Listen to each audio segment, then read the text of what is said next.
दोस्तों, solution with Rajesh sir channel पर आपका बहुत बहुत स्वागत है। दोस्तों, आज के इस वीडियो में जो भी छात्र छात्राएं हैं, जो भी स्टूडेंट्स कक्षा 12 में पढ़ाई कर रहे हैं, यूपी बोर्ड से पढ़ाई कर रहे हैं, उनकी जो हिंदी की पुस्तक यानी हिंदी विषय के अंतर्गत जो खंडकाव्य पूछा जाता है, आज श्रवण कुमार खंडकाव्य की जो कथा वस्तु है उसको आज के इस वीडियो में हम बताने वाले हैं। यानी श्रवण कुमार खंडकाव्य की कथा वस्तु आज के इस वीडियो में हम बताने वाले हैं, और आशा ही नहीं बल्कि पूर्ण विश्वास है कि आपको वीडियो अवश्य पसंद आएगा। और वीडियो में आगे बढ़ूं इससे पहले आपसे एक छोटी सी रिक्वेस्ट है कि आप अगर हमारे channel solution with Rajesh sir channel पर आप नए हैं तो चैनल को सब्सक्राइब करें, लाइक करें, वीडियो शेयर करें, कमेंट करें, और वीडियो का नोटिफिकेशन सबसे पहले आपको प्राप्त हो, इसके लिए बेल आइकन को जरूर प्रेस करें। तो चलिए शुरुआत करते हैं आज के वीडियो की, आज के टॉपिक की, आज के सेशन की। जो आज का हमारा टॉपिक है श्रवण कुमार खंडकाव्य की कथा वस्तु। दोस्तों, श्रवण कुमार खंडकाव्य डॉक्टर शिव बालक शुक्ल द्वारा लिखा गया रचित खंडकाव्य है, जो वाल्मीकि रामायण के श्रवण कुमार प्रसंग पर आधारित है। वाल्मीकि रामायण के श्रवण कुमार प्रसंग पर आधारित है। श्रवण कुमार की कथा 9 सर्गों में विभक्त है, जिसका सार संक्षेप में हम व्यक्त कर रहे हैं, प्रस्तुत कर रहे हैं। दोस्तों, श्रवण कुमार खंडकाव्य का जो प्रथम सर्ग है उसका नाम है अयोध्या। अयोध्या सर्ग नामक प्रथम सर्ग में कवि ने अयोध्या नगरी में उत्पन्न हुए महान राजाओं का विवरण दिया है। अयोध्या में अनेक प्रकार के यानी अनेक महान और शूरवीर प्रतापी राजा उत्पन्न हुए हैं, जैसे पृथु, इक्ष्वाकु, ध्रुव, सगर, राजा दिलीप, राजा रघु, राजा हरिश्चंद्र, राजा भगीरथ, तमाम महान प्रतापी राजा उत्पन्न हुए। राजा रघु के नाम पर ही इसका नाम रघुकुल या रघुवंश पड़ा। महाराजा दशरथ राजा अज के पुत्र थे।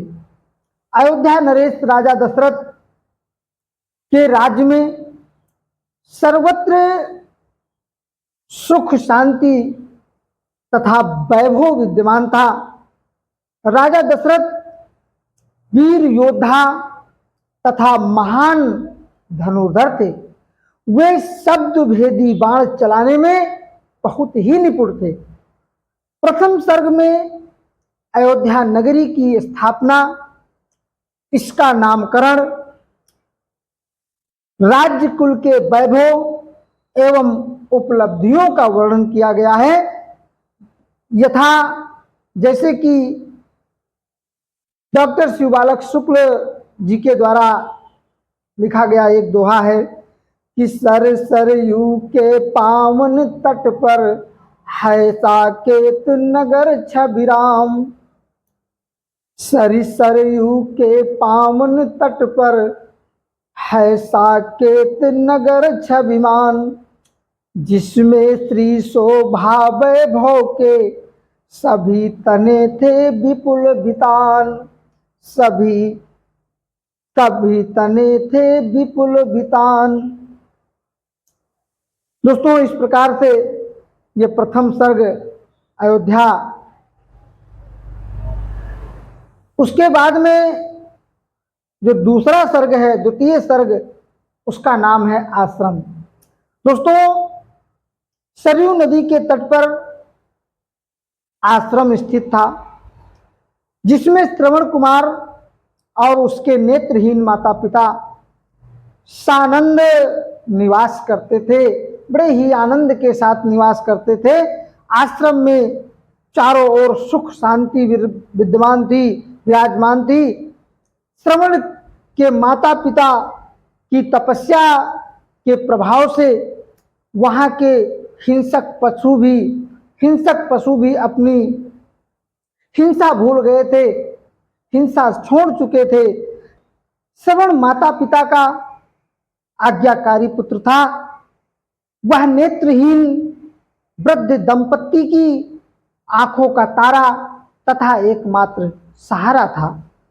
दोस्तों, आश्रम के भौतिक एवं आध्यात्मिक वातावरण में ही युवक श्रवण कुमार के चरित्र का विकास होता है और इसके बाद तीसरा सर्ग प्रारंभ होता है, जिसका नाम है आखेट।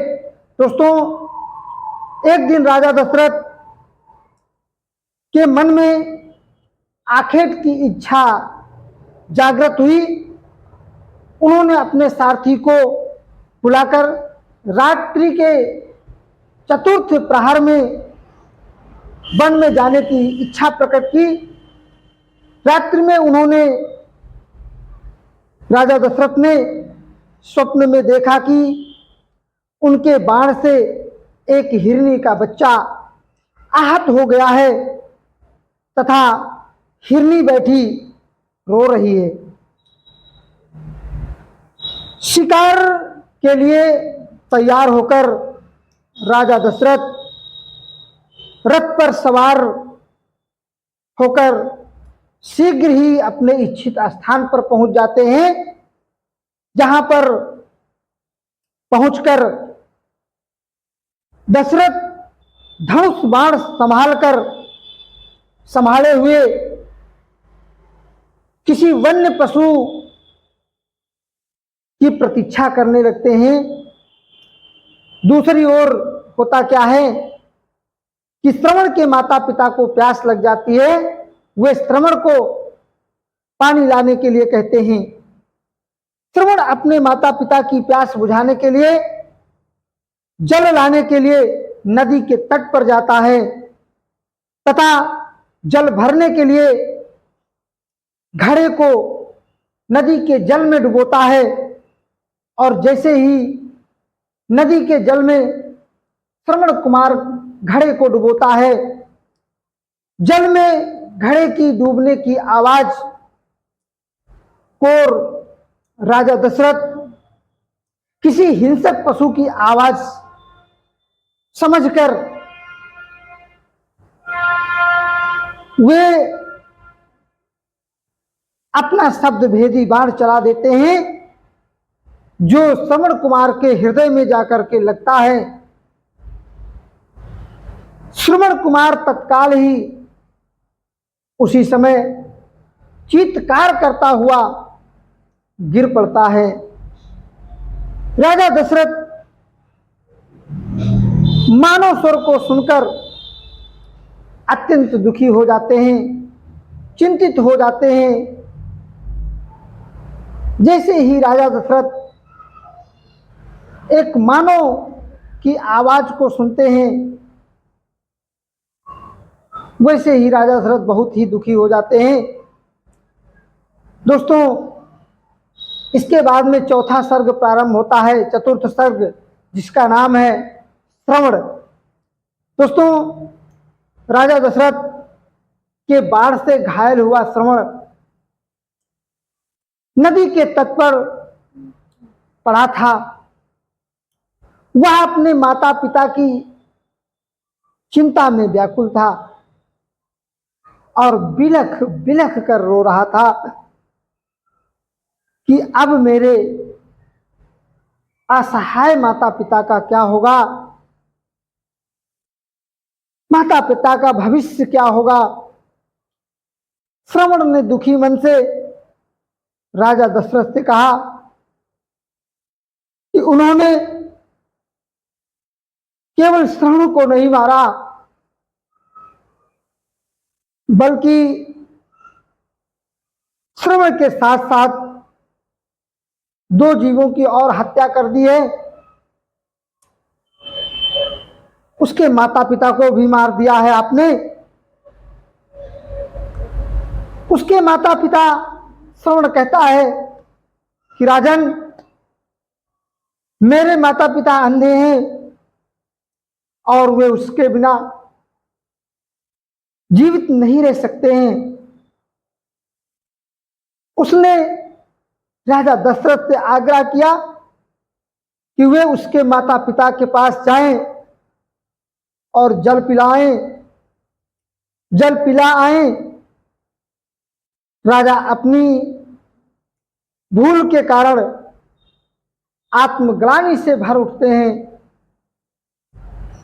माता पिता को जल पिलाकर आने का आग्रह करके श्रवण कुमार के प्राण पखेरु उड़ जाते हैं, प्राण पखेरु उड़ जाते हैं। शाहजहां दशरथ बहुत दुखी मन से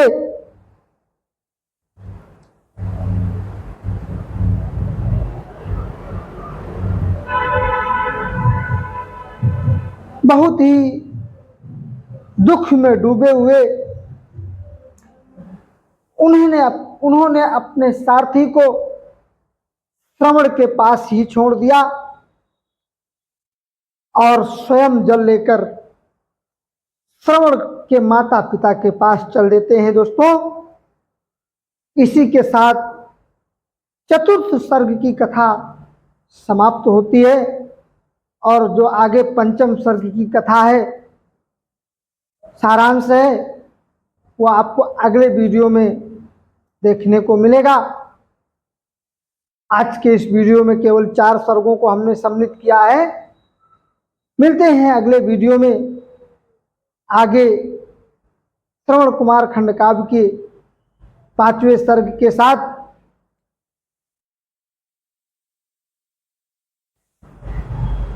तब तक के लिए नमस्कार। जय हिंद, जय भारत।